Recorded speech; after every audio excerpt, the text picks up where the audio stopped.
Hey, I'm Mark. Today's story is about a theft that happened in the most trusted place of all, the pursuit of knowledge. If these reflections resonate, I'd be honored if you'd subscribe and hit the like button. It helps keep this chair warm. So, here's what happened. I found my dissertation on a bestseller list under his name. This came from a woman named Elena. She wrote to me from Austin, Texas, back in the spring of 2023. She just finished her PhD in computational linguistics at the University of Texas. Her advisor was Dr. Robert Vance, a man in his late 50s with a reputation for being brilliant but distant. They'd worked together for 4 years. Elena told me about the long hours in his cluttered office, the smell of old paper and coffee, the way he'd pace while talking about syntax trees. He had a specific habit. Whenever she'd express doubt, he'd place a heavy hand on her shoulder and say, "Trust the process, Elena. The work speaks for itself." She said she'd heard that phrase so many times it felt like a mantra. She still had a worn notebook from her first semester with those words scribbled in the margin in his handwriting. The first crack was small. It was a Tuesday in March, 2 months before she was scheduled to defend. She'd sent him her final methodology chapter. He replied hours later with just 3 words, "This is fine." No line edits, no marginal notes, nothing. It was the first time in 4 years he hadn't returned a document covered in red ink. She remembered him saying, "Your methodology is the heart of this. We'll make it sing." But this time there was no song. He just accepted it. She felt a flicker of unease but told herself he was busy. He was always busy. That evening she passed his office and saw the light on. She knocked. He opened the door a crack and said, "Not now, Elena, deep in the revision vortex. Trust the process." The phrase was the same, but his eyes didn't meet hers. He closed the door before she could say anything.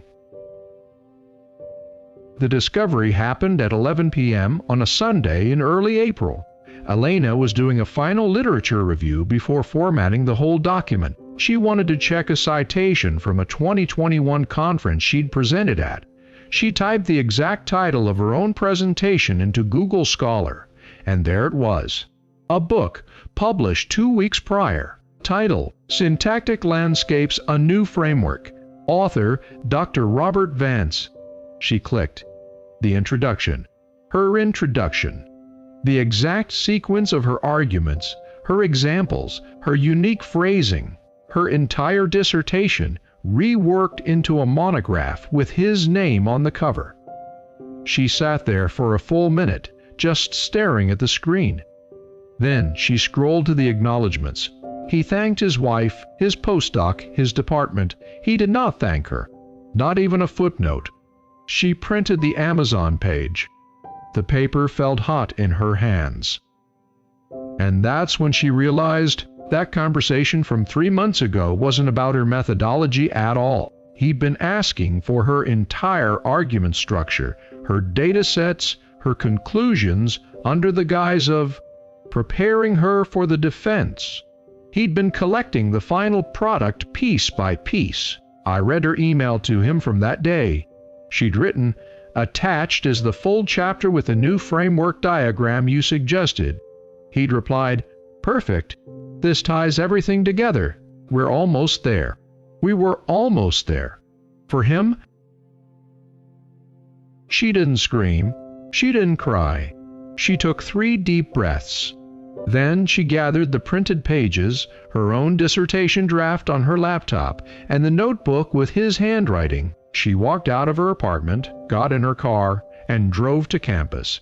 She parked in a lot facing his office building and sat there for 40 minutes. She didn't call her parents. She didn't text her boyfriend. She just sat in the dark watching the lights in his 3rd-floor window go dark at 1:17 a.m. The next morning, a Tuesday, she went to his office. He was at his desk. She placed the printed Amazon page in front of him. She said, "You published my work." He looked at the page, then at her. He didn't deny it. He just leaned back in his chair and said, "The university's IP policy is flexible. It's a collaborative environment, Elena."